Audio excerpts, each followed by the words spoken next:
Buenas, mi nombre es Kelvin Santos. En este momento estaremos compartiendo el tema de la interfaz básica de entrada y salida. En este caso, como estamos trabajando con los microprocesadores, el 8086, estaremos hablando de su interfaz básica en el cual interactúa en este micro. El microprocesador nos facilita y nos da la ventaja de sistemas tan complejos, difíciles y de gran tamaño, hacerlo tan pequeño y tan sencillo que nos permitan que quepan en una tarjeta tan pequeña y un sistema ya basado ya en controles ya a base de software. Nos permite muchísimas ventajas, pero tenemos la gran, el micro te ofrece la facilidad debido a que este tiene la ventaja o tiene la cualidad, digamos, de que se puede comunicar con el mundo exterior. Si este dispositivo, este chip, no estuviese esta condición de no comunicarse al mundo exterior, no sería de gran utilidad y no nos permitiría la comunicación de dispositivos tanto de entrada como de salida. Ahora, gracias a eso, existen varias instrucciones, las cuales nos permiten acceder a esta interfaz de entrada y salida.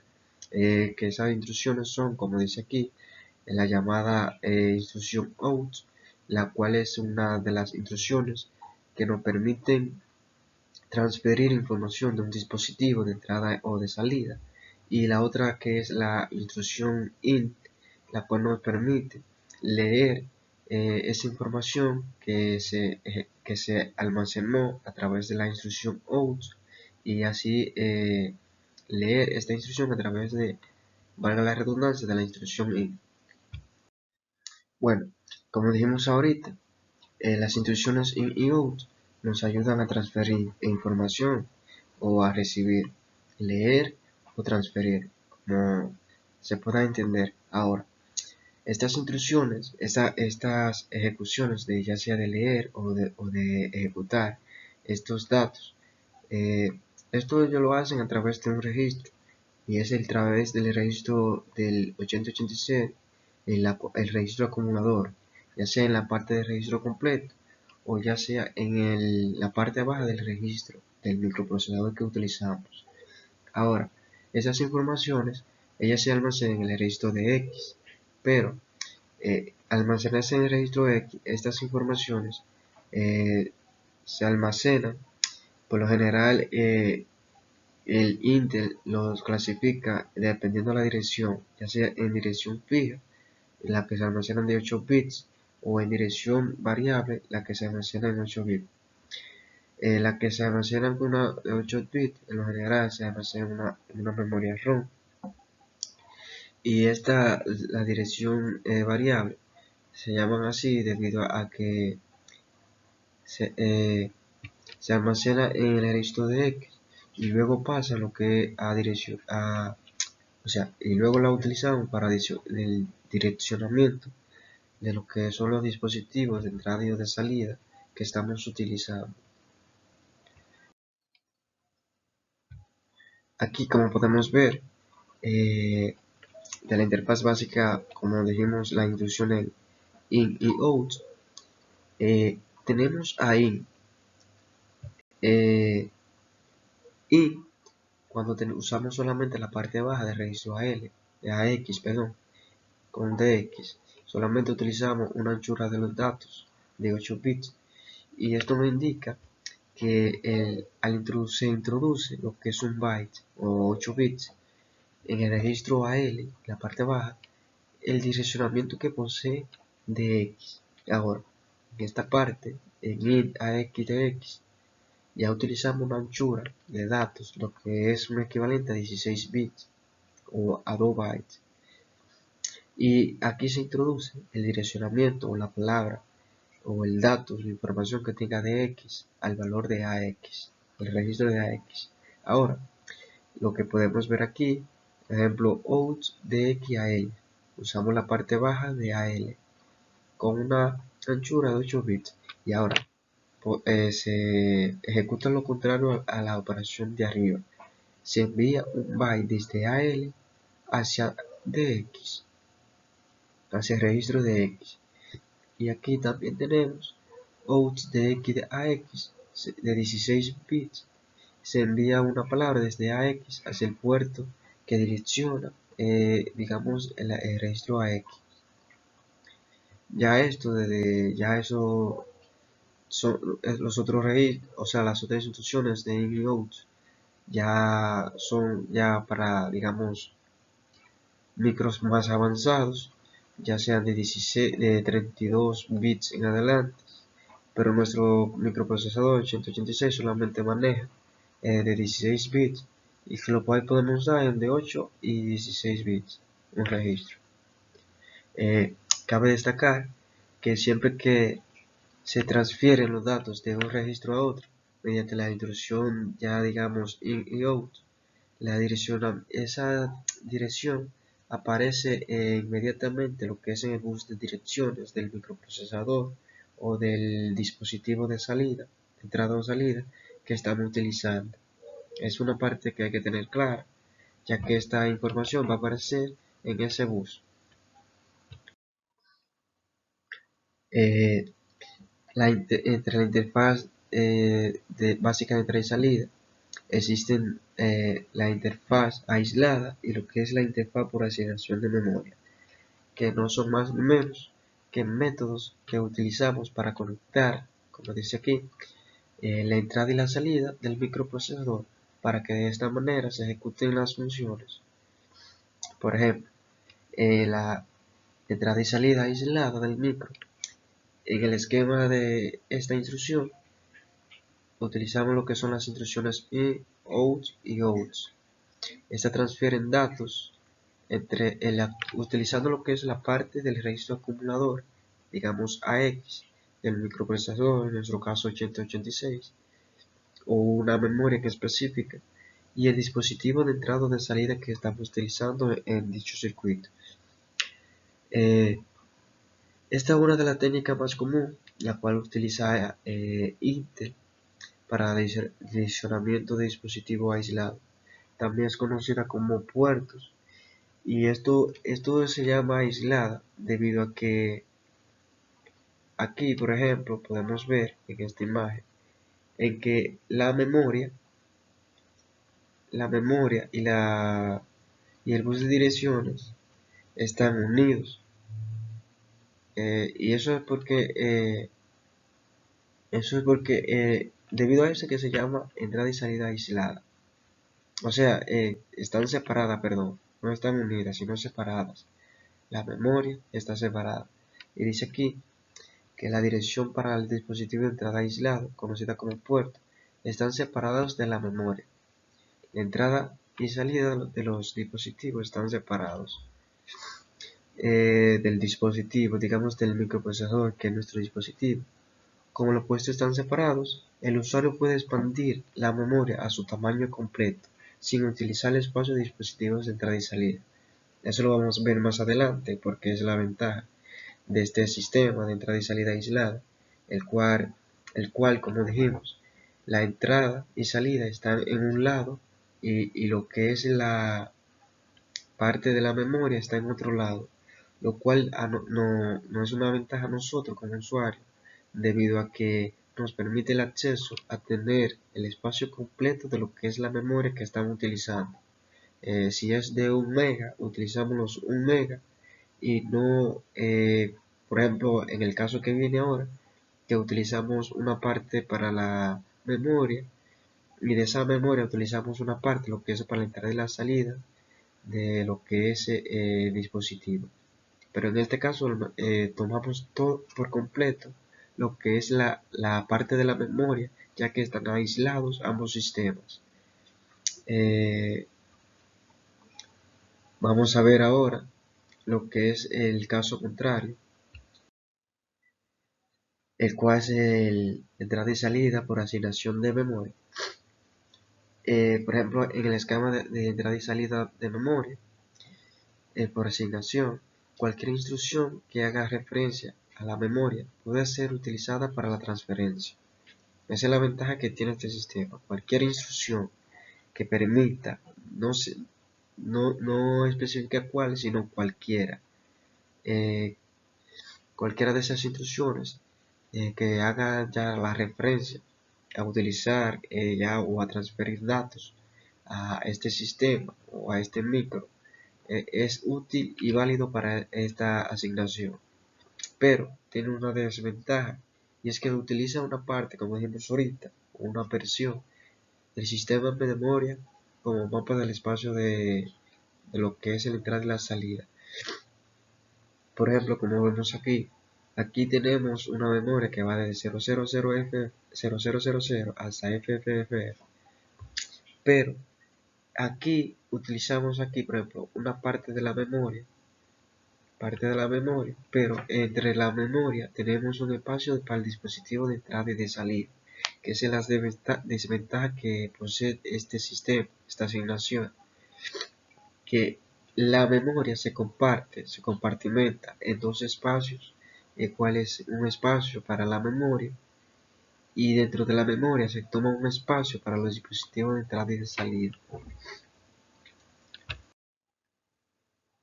Ahora, tenemos entre la interfaz básica de entrada y salida. El dispositivo básico de entrada y de salida es un conjunto de buffer triestados. Esto es ya para tener los buffer triestados, un sistema o dispositivo que nos permiten tres estados, como es obvio. Nos permite un estado de alta impedancia, un estado de cero y un estado de un 1 lógico. Esto nos ayuda para que datos no se colapsen entre sí y haya una interferencia, un cortocircuito de sistemas ya digamos de sistemas que tengan la facilidad de por el mismo bus entrar datos y también sacar información. Para eso es que utilizamos lo que son los buses. Y este es uno de los dispositivos básicos para la entrada y la salida de estas interfaces. El dispositivo básico de salida es un conjunto de enclavamiento de datos. El término entrada o in se refiere a mover datos del dispositivo de entrada o de salida hacia el microprocesador, y me permite mover datos, ya que sea del dispositivo hacia el micro, y el término out, que se refiere a la salida, me permite mover los datos desde el microprocesador hacia el dispositivo. Que podemos también extrapolar ese término y decir que y vendría siendo como si hace la referencia a mover datos del micro, o sea, hacia el micro, podemos decir que se puede escribir, se pueda enviando información, o digamos escribir, vamos a utilizar ese término. Y el término out, que viene siendo la salida, se refiere a mover el datos, o sea, ya eso es como leer. Permíteme el valor que te integré a través de ahí, permíteme verlo en la salida. Aquí, por ejemplo, lo podemos ver en la figura. Aquí se transfieren los datos en este bus. Vamos a hacer referencia que esto es un bus. Aquí se transfieren los buses a través del datos. A través de cell activamos esta parte para que nos permita la entrada. Esta viene siendo como la activación del micro para que él me permita me permite que en el bus de datos esté la información que estamos accediendo a través de the switch en este caso, que vendría haciendo la representación de un bus, el bus de entrada, de datos. Y aquí en la salida nos presenta el bus de datos, el cual nos manda a otro circuito, el cual nos hace la representación de lo que estábamos integrando a la entrada.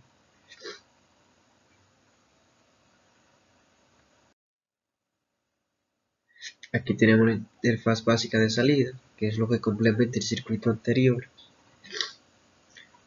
Aquí ya se ve claro cuál vendría siendo el resultado o cuál es la ejecución que yo quería a través de introducir in en la entrada, que me va a dar el out a la salida.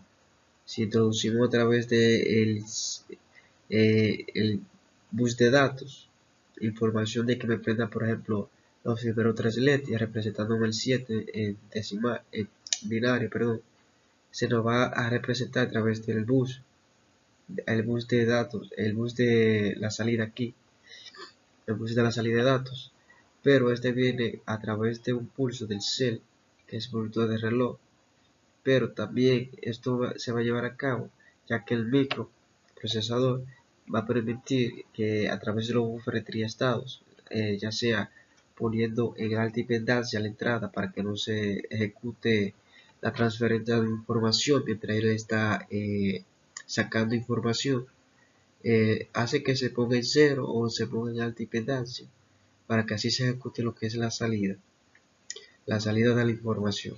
Y aquí podemos ver que se va a representar en este caso a través de una serie de LEDs, el cuales están ahí en la salida de este flip-flop de 74374, el cual va a representar la salida de este circuito. Ahora tenemos lo que son los dispositivos de entrada, el cual nos van a permitir controlar lo que tenemos en el bus de datos, para que un dispositivo basado en interruptores pueda utilizarse como dispositivo de entrada compatible con TTL. Debe aplicarse cierto acondicionamiento a las entradas.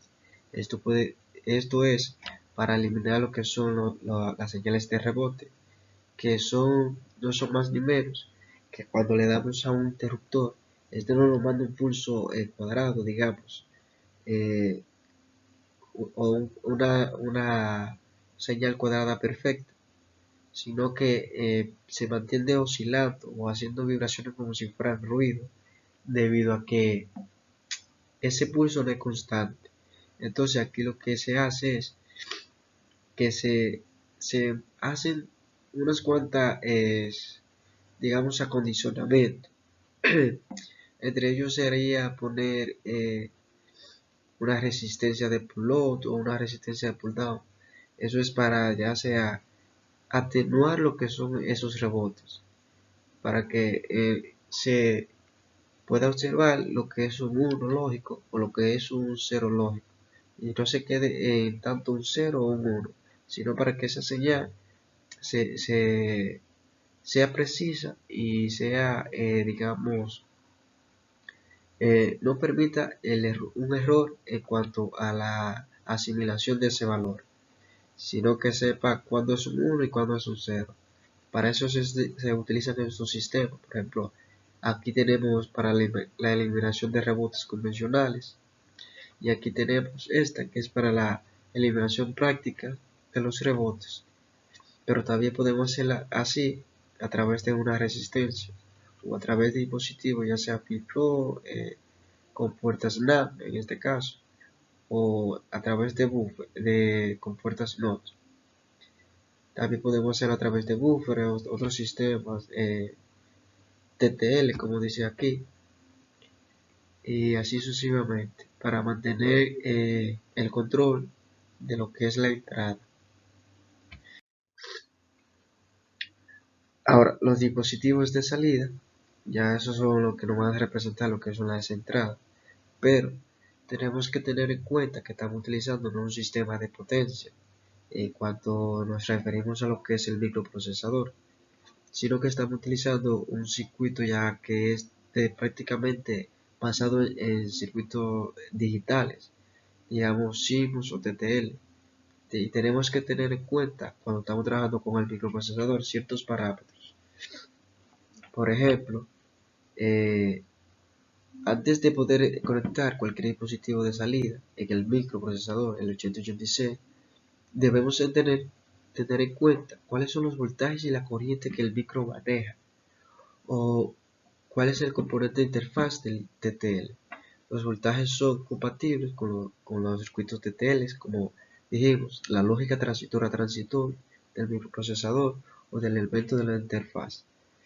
Como sabemos, un cero lógico comprende un valor de 0 voltios a 0.4 y un 1 lógico de 2.4 a 5 voltios. Pero también tenemos que tener en cuenta cuál es la corriente que el microprocesador está manejando. Por ejemplo, las corrientes para un microprocesador y para muchos componentes de la interfaz del micro son menores que para los componentes TTL. Hay que tener en cuenta esa parte. No son iguales ni son mayores, sino que es un rango menor. Un cero lógico en este caso vendría siendo en cuanto a miliamperes, 0 a miliamperes y 2 miliamperes como bajo. Ahora, un monológico vendría siendo 0. Lo mismo 0 amperes. O sea, un monológico vendría siendo un valor de 0 a 4 microamperes. Si se altera ese valor, podría ser que el microprocesador se caliente, no te ejecute muchas cosas o se quemen, así sucesivamente, pero no te va a dar, si no se respetan esas características que nos da el fabricante, podemos hacerle daño a lo que es el microprocesador y no se puede reflejar lo que es el funcionamiento en los dispositivos de salida que estamos utilizando. Por ejemplo, aquí utilizamos lo que es un dispositivo a base de transistor, que la entrada viene a través del micro o a través, digamos, del circuito que complementa esa parte de la salida del micro. Y aquí tenemos una compuerta NOT también que nos representa también para parte de la salida. Y esa había sido toda la exposición. Espero que se haya entendido y gracias y nos vemos a la próxima.